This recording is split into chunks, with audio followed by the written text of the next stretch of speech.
எல்லாரும் அவனை வேண்டிக் கொண்டார்கள். 13வது வசனத்தை வாசிங்க.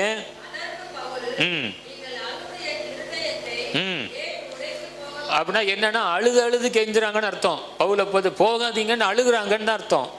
அதுக்கு தான் கேட்கிறார், நீங்கள் ஏன் அழுது என்னுடைய இருதயத்தை உடைந்து போக பண்ணுகிறீர்கள்?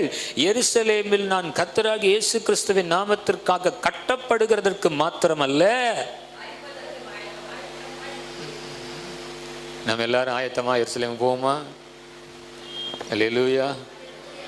அங்கே போனால் எங்களை சாகடிப்பாங்கன்ட்டு இந்த முன்னாடி போங்க பின்னாடி வாரான் அப்படின்ட்டு தான் திரும்பி பார்த்தா ஒருத்தர் என்ன பண்ண மாட்டோம். அல்லேலூயா. கீழ்ப்படிதல் என்றால் பவுலுடைய அனுபவத்தை பாருங்க. கட்டப்படுகிறதற்கு மாத்திரம் இல்லை, கட்டப்படுவார்னு ஆவியானவர் எனக்கு சொல்லிக்கிட்டே இருக்காரு. ஆனால் நான் கொஞ்சம் அடிஷ்னலாக என்ன பண்ண, மரிப்பதற்கும் ஆயத்தமாக இருக்கிறேன் என்றார்.